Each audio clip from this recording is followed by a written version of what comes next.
Popeye is a video game developed by Sabec Limited and released to the Nintendo Switch and PlayStation 4 in 2021. Popeye is a long-running comic and cartoon character owned by King Features Syndicate, who first appeared all the way back in 1929. Not quite as old as sliced bread, but hey, pretty close. For those who are unaware, Popeye is a classic character known for his plump forearms, iconic voice, and his love for the super strength delivering vegetable, spinach. A leafy green packed with vitamin A, and f***ing black magic! Popeye's popularity grew in his decades of paper and film presence, creating a world chock full of memorable characters. There's Olive Oil, his noodly love interest, Bluto or Brutus, his husky enemy, Sweet Pea, the baby discarded in the mail that Popeye adopts no questions asked. Oh, and Wimpy! Boy, that guy sure does love hamburgers. Hold on, what was the last thing you were saying? Hamburgers? Never mind. Popeye could be found time and time again in new comics, cartoons,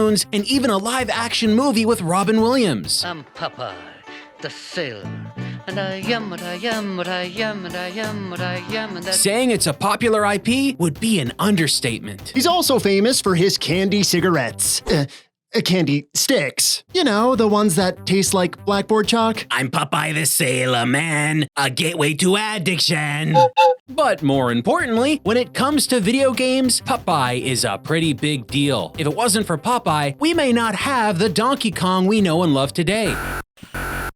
As the story goes, a young Shigeru Miyamoto came up with the idea for a new Nintendo arcade game based on the characters of Popeye, and his designs were made into Donkey Kong. Turns out they couldn't legally use the Popeye characters at the time, so instead of scrapping their game, they designed new original characters, and the rest is literally history.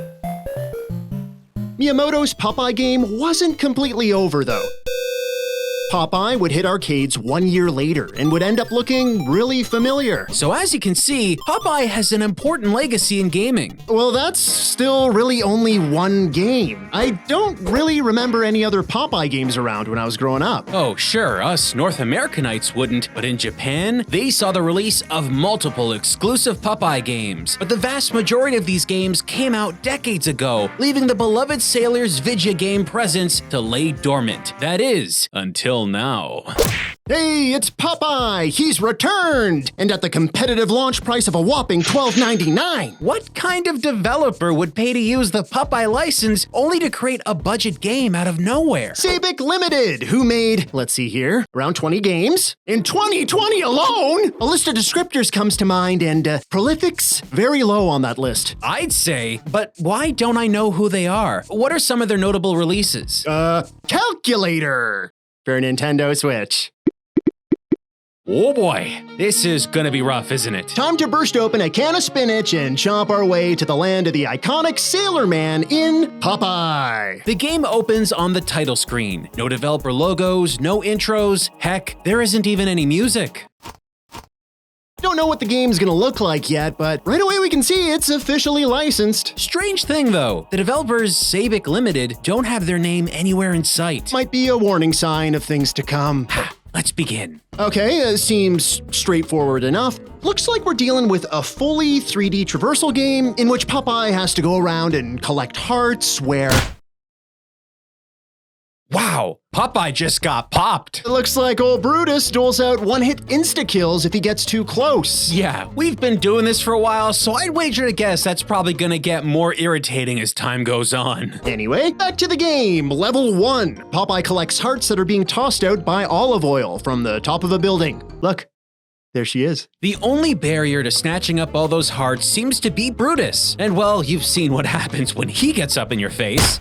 If you stand still long enough, Brutus will find you. He's always on the hunt. Better keep your distance because Mr. Sailor Man only has 3 lives. You've got a basic punch attack here, but it doesn't work against the only person you want to use it on. That's right. In the first stage, there is nothing to punch. That is, unless you pick up a can of spinach. The iconic food stuff that famously gives Popeye the extra pep to take on anything does exactly what you'd expect against Brutus. No matter who gets hit, Popeye or Brutus, you get this. A sound so ear-crunchingly shrill that it'll dislodge your speakers and scare your pets. But uppercutting enemies like an unenthusiastic ball-headed superhero isn't the core challenge of this game. Like we said before, the objective is collecting hearts, and man, they take forever to fall. I'd go so far as to say half the time playing this game, you're waiting for hearts to appear somewhere so you can scoop them up. And when you do happen to collect enough, you'll find yourself on the second stage, the ship. Now, I may not know a lot about the Popeye mythos, but I'm pretty sure the character's timeline takes place sometime around the era of steam or diesel-powered vessels. I don't think they were hanging around freaking galleons. Well, whatever the reason, Popeye is here, and here sucks. We've got very little space to move while trying to dodge Brutus, and to add to the difficulty, now you've also got to deal with a vulture constantly flying above, around, and diving down to one-hit KO you. Yup, second level in, and getting near instantly hurled away into the ocean is about as fun as you'd imagine. Instead of hearts, Olive Oil is now throwing down letters. Popeye, catch! Popeye needs to collect these in order to complete sentences that appear at the bottom of the screen. Oh, Popeye, I love you. Ah, shucks, isn't that sweet? Another says every girl loves a sailor. A little hyperbolic, yeah, but I could see Olive Oil saying these things. All right, sure, I agree. But how about this? Face it, Tiger, you hit the jackpot. Wait, is that a Spider-Man reference? Huh, never saw that crossover coming. Hey, it's Spider-Man! Oh, great. Oh, hey, look, we got one more. What's it say? It is okay to be a glow stick. Finally! Once you clear the ship level, you'll find yourself on a stage that looks similar to the first, but more densely packed with buildings. Here, you're back to collecting hearts. The major difference now is a character called The Witch is throwing skulls at you from atop a mountain. You can sort of see her way off in the distance there. Okay. You see it now. So now you've got Brutus and these hurled skulls to deal with. All of these, by the way, one-hit deaths for Popeye on contact. Get through that gauntlet, and the next section's basically the first level repeated. Only now, it's nighttime. If you guess that the game is the same 3 levels repeated with slight variations, you are correct. It might be nighttime in one or raining in another, but the visuals largely stay the same. All right, folks, we've been waiting to address something for a while now, and I think it's about time we let the cat out of the bag. All of this entire experience, is a poorly made recreation of Nintendo's original Popeye arcade game. The similarities with Nintendo's arcade game are impossible to avoid. Olive Oil sits up high and throws hearts for Popeye to collect. There is a repeating 3-stage structure. Popeye collects letters in the boat level. Brutus chases you and throws bottles at you. You can punch bottles out of the air. Skulls too. The vulture is a thing. Cans of spinach are the single power-up that allows Popeye to attack Brutus. Popeye turns red when he eats spinach. A witchy character throws skulls into the playfield. So yes, they were totally trying to rip off a Nintendo classic. But what does Nintendo think of this? Are they even aware? Bigger question. If this thing is largely working off an existing classic arcade title, how is it so wrong? I mean, the list of problems here is a mile high. For one, the arcade original featured single screen levels. When Olive would throw down her love and hearts, you'd see their whole journey. Here, that's not happening. There are buildings and objects that block your view just about everywhere. You'll eventually learn that hearts fall in the same locations all the time, but you'll never know what location has an active heart. Super frustrating. They easily could have fixed this with an on-screen map or something that identified where all the hearts are, but hey, what do we know? Second, the rules have changed. Enemies like the vulture, who could be punched without the use of the spinach power-up before, now require the spinach to take out. Also, little details are wrong or outright missing. The witch that they refer to on the intro screens before a level begins, that's not her canonical name. That's the Sea Hag, an existing character and villain from the original Popeye series. More importantly, where's Wimpy? Where's Sweet Pea? Where's the entire building level with musical notes to collect from the original arcade game? Whoever was in charge of accuracy in this remake didn't give a... The original Popeye was a tough game, but if you played it well, you'd get extra lives. That's not happening here. There are no continues, no extra lives, and no save states. If you die, you gotta go all the way back to the start of the game. And oh boy, will you be dying! You'll be restarting aplenty, because this game is busted, broken, and glitched beyond belief. But not just that, it's also pretty darn lazy too. Check out these visuals. What is up with the graphics? Popeye, Brutus, Olive Oil, and all the other motionless characters in the game world don't match their surroundings. They look like they're pulled from some completely different game. These levels are made with low poly assets that have virtually no texture work. Look at the contrast between these models. It's like Popeye's world is running on a Sega Saturn. Well, it turns out there's a reason for this. All the level designs and components are from a pre-designed asset pack. You're kidding. No, sir! I am not. These are all pre-made and sold in a bundle. Specifically, this one, the POLYGON Pirate Pack from Cinti Studios. Oh boy, look! It's on sale in the Unity Asset Store. That explains why the ship level looks so out of place. They quickly dropped in ships from the Pirate Pack instead of, you know, something Popeye might have actually been on at one point. They thinks I'm older than I am. Okay, but once they bought their low poly assets and dropped them in game, why didn't they design a Popeye character model to match that art style? Well, about that Popeye model, that might have also been pre-made and grabbed from a completely different website. I am disgustipated. It's such a mess. You'll find a character on a boat fishing, but the fishing pole doesn't have a fishing line, the pole is sticking through his hand, his foot is sticking through the boat is not moving, and the flow of water and this fisherman is completely static. And over here, why exactly is this ship just half built? It's missing its sail. This was a pre-made completed asset. How does something like this even happen? Well, I guess we can't really critique these models' visuals for clashing or even how their designs look, because none of them were ever designed to be combined in the first place. But what we can criticize? The gameplay. And you bet your corncob pipe we've got more than a few things to say. The controls are clearly inspired by the arcade original, so all you can really do is walk around and punch. But the problem is that this isn't a simple arcade game. This is a full-blown 3D world with obstacles and barriers. The game world is designed in a way that just screams for a jump button. It would have been really useful for times when, oh, I don't know, we fell into holes we couldn't get out of. Shiver me timbers! Help, Olive! I'm just stuck! Wait, ain't I supposed to be saving hers? That's a pretty big oversight, but there's another lingering problem that is omnipresent.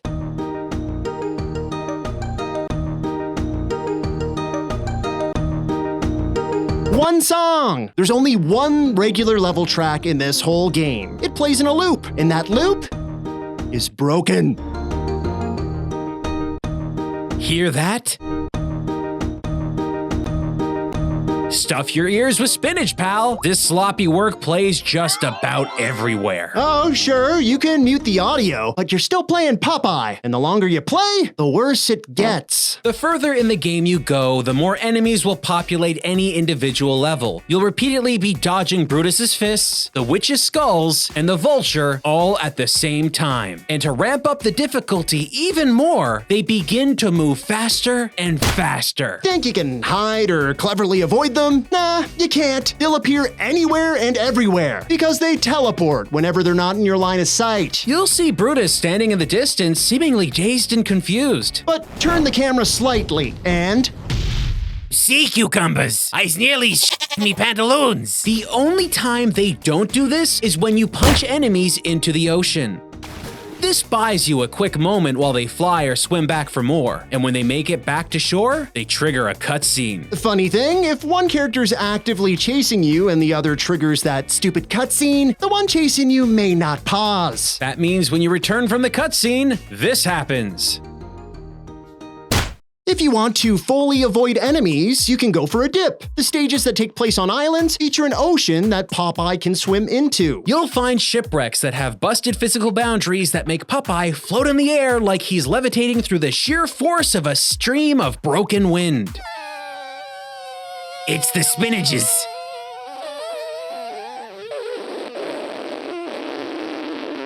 gives me wings. The sea is kind of a gameplay dead zone. There's no timer, so you can basically stay out as long as you want. But this does come at a cost. Yeah, when you hit the water, the entire level seems to load in all at once. The hardware of the Switch, it doesn't like this. We're talking low frame rates, real low. Like the worst frame rate we've seen on Switch software low. Despite enemies not instantly teleporting near you while floating in the big blue, Brutus will follow you into the water. Unfortunately for him, he doesn't seem to be able to swim all that well. Brutus, is you okay? The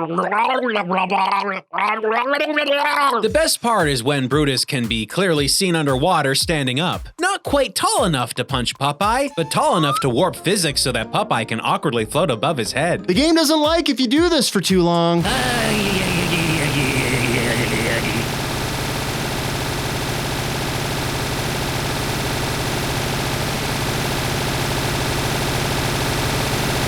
Maybe the ocean isn't so safe. Back on dry land, however, the world is riddled with idle characters standing by doing nothing. You would think you could simply ignore these frozen characters and get on with the game, but some of these folks create mysterious invisible walls that prevent Popeye from moving forward. Invisible walls crop up all over the place at the worst moments.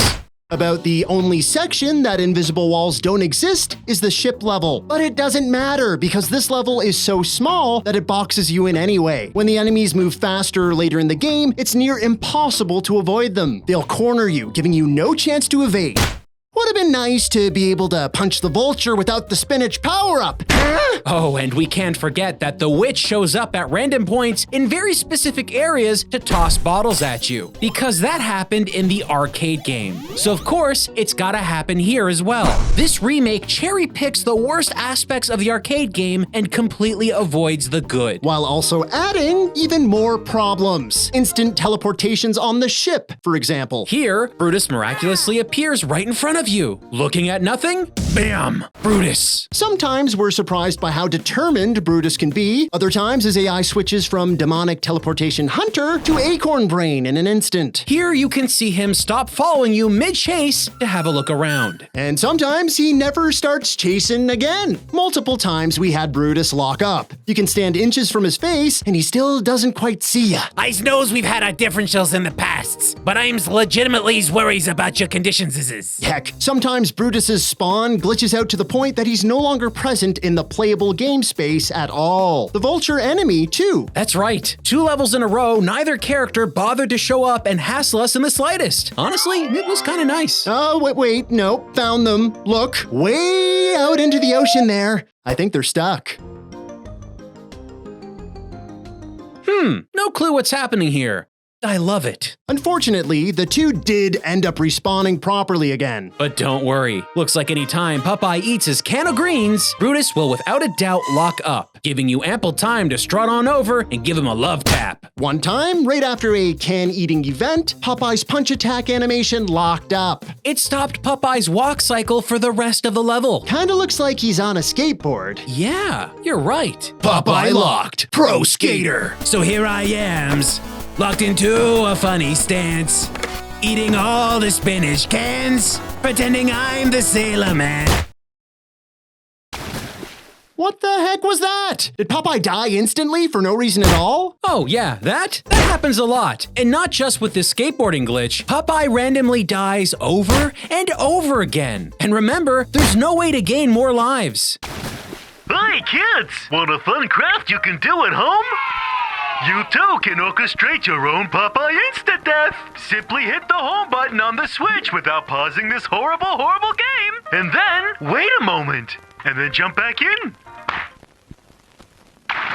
Great job! Beating this game seems like an impossibility. The enemies are always onto you, zipping around locations. And if that isn't a problem, Popeye dies for no reason anyway. If you do manage to avoid cheap deaths, the enemy speed that stacks as you cycle through the game's 3 levels ensures that they'll inevitably put an end to your run. Between all that, and the glitches, and the bugs, you have next to no chance to roll credits on this game. The sound of Popeye being pummeled will become rhythmic, reverberating through your skull, as you try to close your eyes and sleep through the empty feeling this horrid remake birthed in your soul. This game leaves us with so many questions. How did this company get their hands on the Popeye license? What did it cost? Why did they even bother? Surprise, surprise! Taking a famous intellectual property and slapping together a game quicker than a burger at McDonald's doesn't always end in a quality product. Popeye is an incredibly shoddy experience, an unfun, woefully unfinished title coded in quick grab assets to cash in on all the modern kids who like Popeye.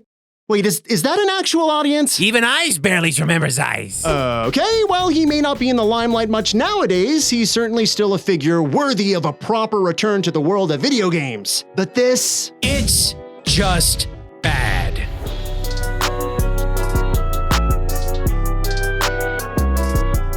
I'm Popeye the Sailor Man. Developers had no plan to make a good game. This hack job's a shame. You won't see a cash again.